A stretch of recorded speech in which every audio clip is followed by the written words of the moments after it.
बिस्मिल्लाहिर्रहमानिर्रहीम। अस्सलाम वालेकुम students. Class 10th physics chapter number 11 हमारे पास आज जो हमने स्टार्ट करना है वो है साउंड। साउंड आवाज़ को कहते हैं। जैसे ये मैं बोल रहा हूँ, मेरी आवाज़ आप तक पहुँचती है तो ये साउंड है। इस चैप्टर में जो हमने पढ़ना है वो देख लें। सबसे पहले हमने पढ़ना है साउंड के बारे में कि आवाज़ क्या होती है, किस तरह पैदा होती है। तो ये हम पहले आर्टिकल में पढ़ेंगे। उसके आगे इसी तरह है करैक्टरिस्टिक्स ऑफ साउंड। साउंड की खसूसियात। साउंड की मुख्तलिफ़ खसूसियात होती हैं। हर चीज़ की, हर इंसान की आवाज़ में कुछ ना कुछ फ़र्क होता है। कुछ आवाज़ भारी होती हैं, कुछ हल्की होती हैं। ठीक है, आवाज़ कैसे पैदा होती है, उसकी क्या खसूसियत हैं, तो ये सारा कुछ जो होगा हम करैक्टरिस्टिक्स ऑफ साउंड में पढ़ेंगे। आगे रिफ्लेक्शन ऑफ साउंड। पहले चैप्टर में, चैप्टर नंबर 10 में हमने रिफ्लेक्शन पढ़ा था। रिपल टैंक के अंदर के रिफ्लेक्शन कैसे होती है। तो यहाँ पे, वहाँ पे रिफ्लेक्शन ऑफ वेव थी, यहाँ पे रिफ्लेक्शन ऑफ साउंड हम लोगों ने पढ़ना है। आगे है स्पीड ऑफ साउंड, कि साउंड जो हम बोलते हैं तो मेरी आवाज़ आप तक कितनी देर में पहुँचती है, उसकी वेलोसिटी क्या है। जैसे बादल गरजते हैं तो लाइट भी जब होती है, लाइटनिंग होती है तो साथ साथ बादल भी गरजते हैं, तो हमारे पास रोशनी जो होती है वो पहले आती है और आवाज़ थोड़ी देर बाद सुनाई देती है। तो इसका मतलब है कि लाइट की स्पीड जो है वो साउंड से ज़्यादा है। लेकिन यहाँ पे हम साउंड की स्पीड के बारे में भी डिस्कस करेंगे। नॉइज़ पोल्यूशन, शोर की आलूदगी। शोर भी एक तरह की आलूदगी है और आजकल तो इस आलूदगी में बहुत ज़्यादा इजाफ़ा हो गया है। जैसे हम लोग देखते हैं कि कमरे में अगर बच्चे शोर कर रहे हों तो ये भी एक आलूदगी की किस्म है शोर की। और ट्रैफिक या मुख्तलिफ़ तरह की आवाज़ें जो हैं, शोर की आलूदगी में अब हालिया दौर में बहुत ज़्यादा इजाफ़ा हो चुका है। इसके आगे हम ऑडिबल फ्रीक्वेंसी रेंज। ऑडिबल में हम कह सकते हैं कि फ्रीक्वेंसी की वो रेंज जो हमें काबिल समात हो, वो आवाज़ें जो हम लोग सुन सकते हैं। और वो आवाज़ें यानी लाउडनेस बुलंद आवाज़ के, आवाज़ की लाउडनेस क्या है। अब कुछ आवाज़ें जो होती हैं वो बड़ी बारीक सी होती हैं, पतली सी होती हैं, कुछ आवाज़ें बड़ी भारी सी होती हैं, तो इसको हम साउंड की पिच कहते हैं। तो यहाँ पे ऑडिबल फ्रीक्वेंसी रेंज में हम साउंड पढ़ेंगे कितना लाउड होता है, कौन सी आवाज़ें सुनाई देती हैं, कौन सी सुनाई नहीं देती।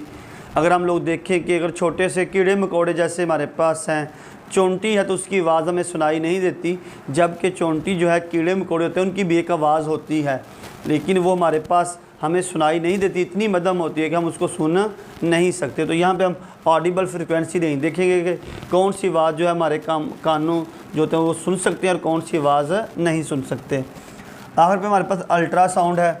अल्ट्रासाउंड का इस्तेमाल बहुत ज़्यादा हो रहा है हमारे पास। हम मुख्तलिफ़ डिजीज़ों, एग्रीकल्चर में, इंजीनियरिंग में, मेडिकल में अल्ट्रासाउंड वेव जो होती हैं वो इसको इस्तेमाल करते हैं और इससे मुख्तलिफ़ मकासद के लिए इसी साउंड को, आवाज़ की मदद से हम मुख्तलिफ़ चीज़ें जो होती हैं उसको इस्तेमाल करके साउंड को हम उनकी बीमारियों की डायग्नोज़ करने के लिए इंजीनियरिंग में, तो ये सारे काम जो हैं वो अल्ट्रासाउंड वेव में हम डिटेल से पढ़ेंगे।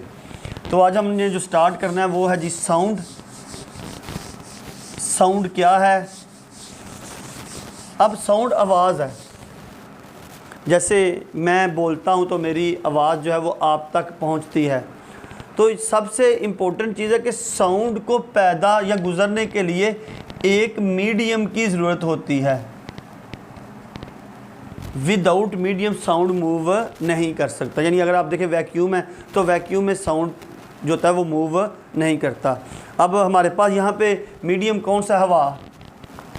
यानी हवा जो है ये एज ए मीडियम यूज़ हो रहा है। साउंड कैसे पैदा होता है? अगर हम देखें कि डिस्टर्बेंस,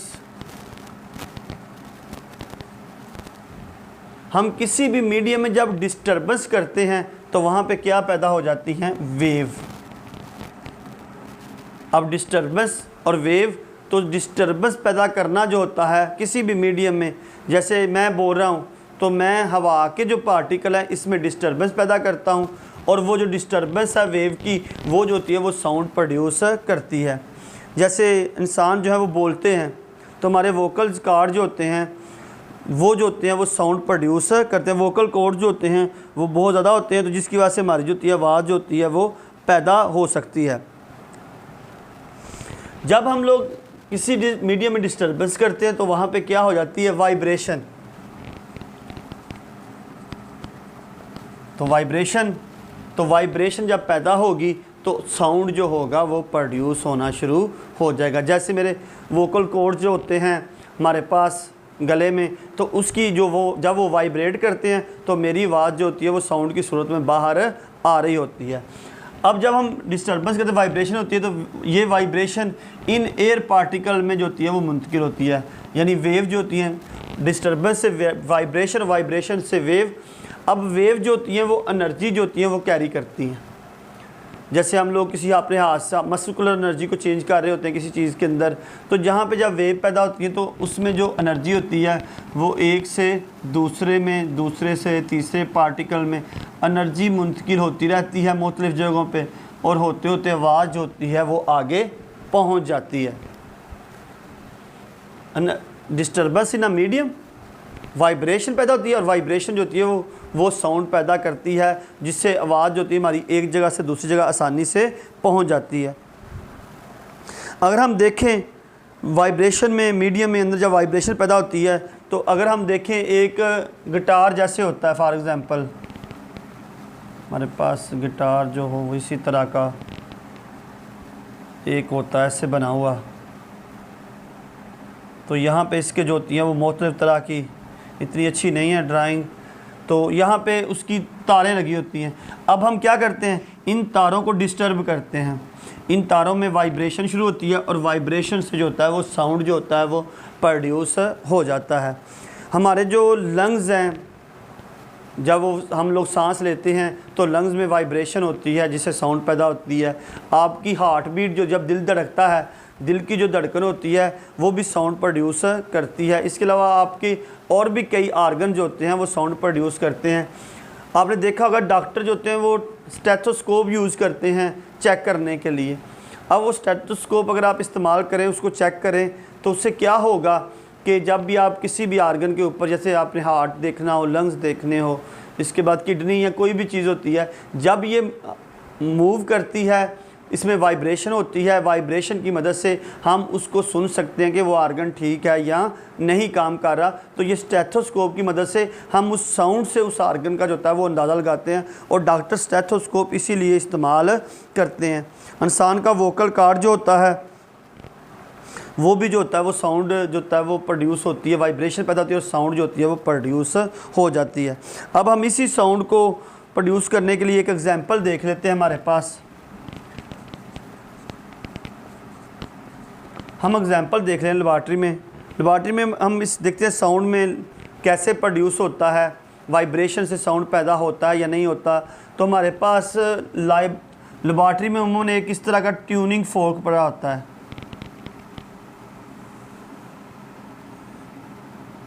इस तरह होता है ट्यूनिंग फोर्क।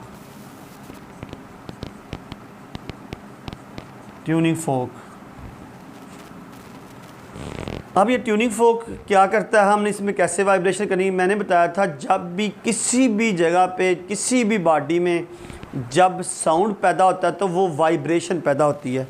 जैसे अगर ये मेरे पास डस्टर है, अब मैं डस्टर को ज़मीन पे फेंकता हूँ तो क्या होगी, साउंड पैदा होगी, क्योंकि डस्टर जब भी ज़मीन पे गिरेगा तो टकराने के बाद इसमें वाइब्रेशन होगी, और वो वाइब्रेशन जो होगी वो साउंड प्रोड्यूस करेगी।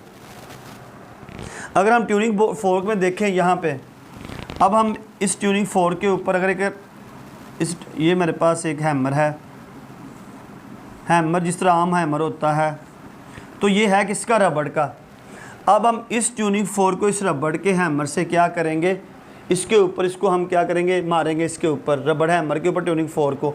तो इसकी जो दोनों बाजू हैं, प्रॉन्ग हैं जो, ये क्या होंगे, यहाँ पे ऐसे वाइब्रेट करना शुरू हो जाएंगे।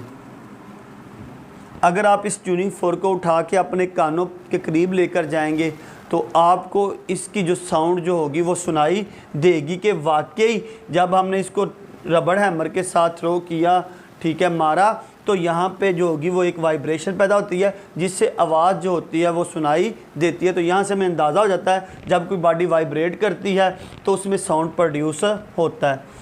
अगर आपने इसको मज़ीद इसी को देखना हो, इसको समझना हो कि क्या ट्यूनिंग फोर्क में वाकई जो होती है वो वाइब्रेशन पैदा हो रही है या आवाज़ आ रही, तो हम क्या करेंगे, एक ले लें सिंपल पेंडुलम।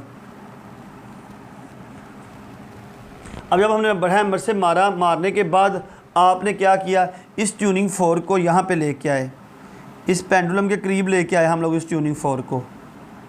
तो जो ही वो इस पेंडुलम के साथ टच हुआ तो क्या होगा, तो जैसे ये टच होगा तो ये यहाँ पे जो वाइब्रेशन होगी इसकी वो कहाँ पे मुंतकिल हो जाएगी, इस सिंपल पेंडुलम में। तो सिंपल पेंडुलम में जब वाइब्रेशन मूव होगी तो ये क्या करेगा, ये यहाँ पे मूव करना शुरू हो जाएगा। तो यहाँ से हमें अंदाज़ा हो जाता है कि जब भी किसी जिस्म में वाइब्रेशन पैदा होती है तो वहाँ पे जो होता है वो साउंड प्रोड्यूस हो जाता है।